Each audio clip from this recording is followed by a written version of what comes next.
Jennifer Lawrence stopped her Tonight Show interview, walked into the audience, and shared the education story that almost destroyed her confidence.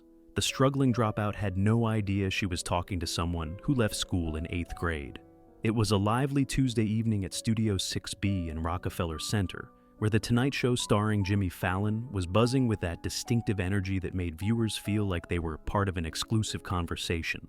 The studio glowed under warm golden lighting, creating Jimmy's trademark cozy atmosphere that had made him a late-night television favorite.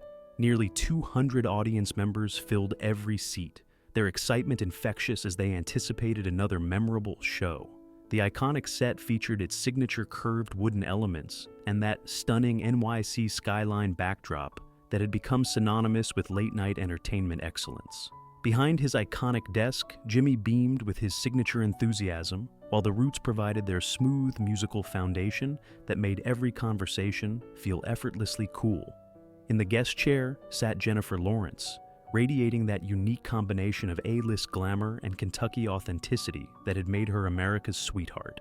At 34, she wore a stunning emerald green dress that complemented her blonde hair, styled in effortless waves that somehow looked both red carpet ready and casually chic. Despite being one of Hollywood's most successful actresses with an Oscar, multiple Golden Globes, and billions in box office receipts, there was something refreshingly normal about her presence.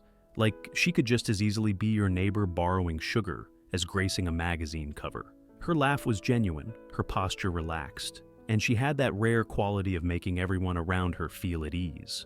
The conversation had been flowing naturally, covering Jennifer's latest projects and her transition into motherhood with her art gallery director husband, Cook Maroney.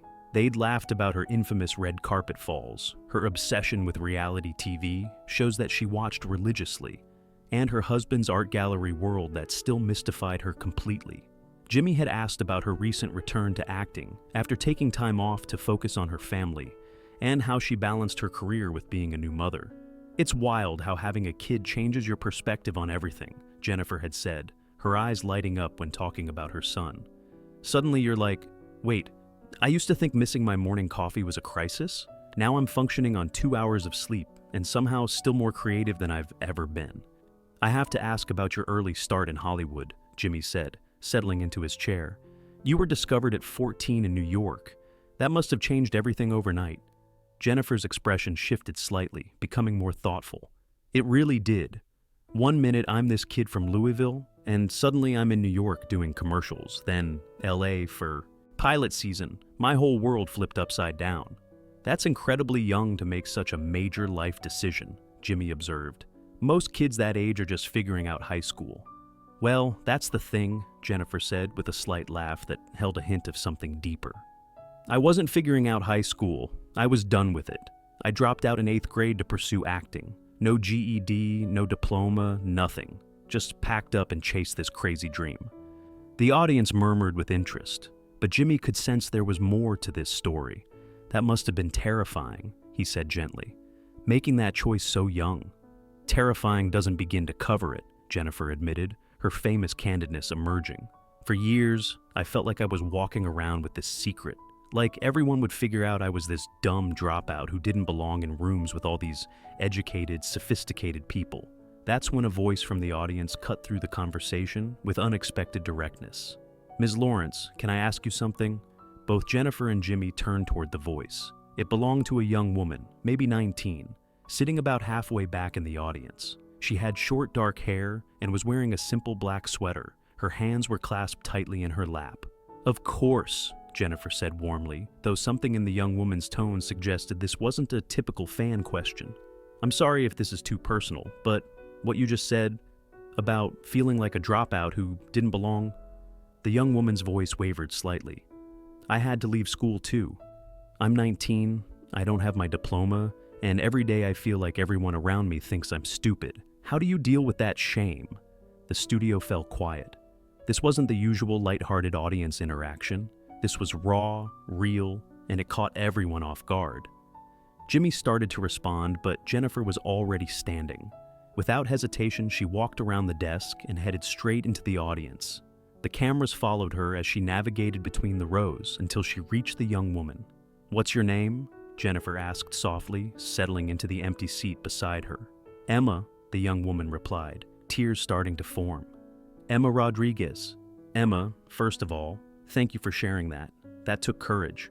Jennifer turned slightly so she could face Emma directly. Can you tell me what happened? Why did you have to leave school? Emma took a shaky breath. My mom got really sick when I was 16. Cancer. I had to work 3 jobs to help with bills and take care of my little brother.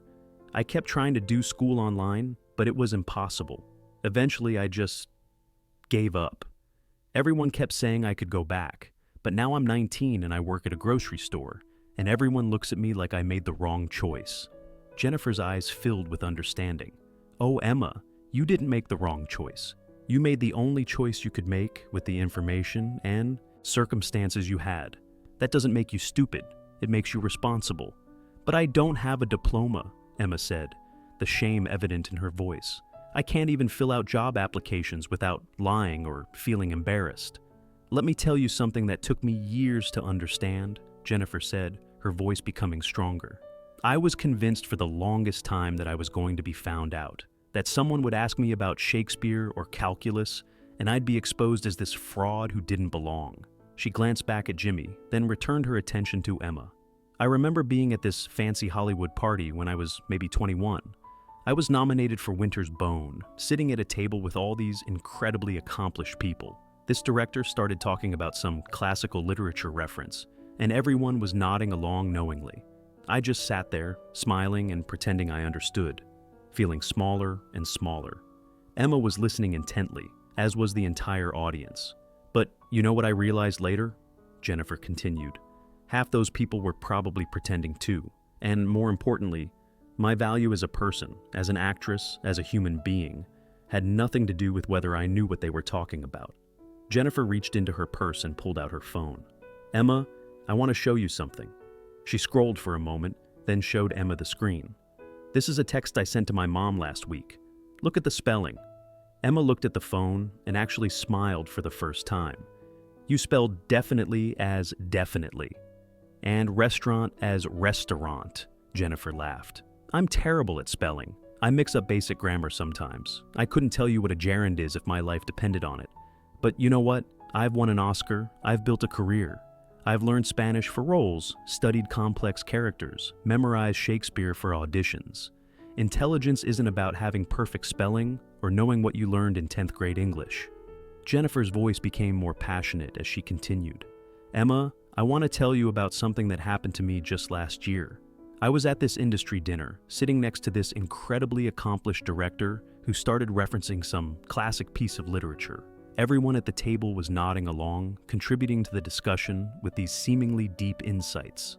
And there I was, completely lost. She leaned forward, making sure Emma was looking directly at her. For a moment, I felt that old familiar shame creeping in. Like I was that dropout girl again who didn't belong. But then I realized something. I had just spent 3 months immersing myself in a character, researching her background, understanding her psychology so deeply that I could embody her completely. That's not academic intelligence, but it's still intelligence. It's still valuable education. Jimmy had quietly joined them, crouching beside their seats. Jennifer's absolutely right, Emma. Some of the smartest people I know in this business don't have traditional educational backgrounds. But how do you explain it to people? Emma asked. When they ask about your education, how do you not feel ashamed? Jennifer thought for a moment. You know what changed everything for me? I stopped apologizing for my path and started owning my education. Because Emma, you are educated. Maybe not in the traditional sense, but you're educated in ways most people your age aren't. She turned to face Emma more fully. You learned how to manage a household budget at 16. You learned how to juggle multiple jobs. You learned how to make impossible decisions under pressure. You learned how to sacrifice for your family. Those are real-world skills that you can't learn from a textbook. Emma was crying now, but they were different tears than when she started speaking. I carried this secret shame for so long, Jennifer said. I would literally Google basic facts before industry events because I was so afraid someone would ask me something everyone was supposed to know. But eventually, I realized that my worth wasn't tied to my formal education. It was tied to my work ethic, my creativity, my ability to connect with people, my willingness to learn. Jimmy nodded. And Emma, there are so many successful people who took unconventional paths. Some of the most innovative minds in business, arts, technology, they didn't follow the traditional route. But what do I do now? Emma asked. How do I move forward? Jennifer smiled. You keep learning, just differently. You identify what you're passionate about, and you pursue it with everything you have. You use your real-world experience as a strength, not something to hide. She paused, then continued with growing excitement. Actually, Emma, what are you interested in? What would you want to do if you could do anything? I've always loved helping people, Emma said. During my mom's treatment, I spent so much time at the hospital. I loved talking to the other patients, helping families navigate the system. But I figured you needed college for anything like that. Are you kidding me? Jennifer said. There are so many ways to work in healthcare or social services without a traditional degree. Medical assistants, patient advocates, community health workers, and your experience gives you credibility that no textbook could provide. Jimmy pulled out his phone. Emma, I'm going to connect you with our show's career counselor, but more than that, we want to help you explore these options. Jennifer suddenly looked animated. Actually, you know what? I want to do something specific for you. Through my foundation work, I know people in healthcare advocacy. Emma, if you're serious about this path, I want to help you get connected with the right programs and people. The audience erupted in applause, but Jennifer held up her hand. But more importantly, Emma, I want you to know that your path doesn't make you less than anyone else's. It makes you uniquely qualified for certain things.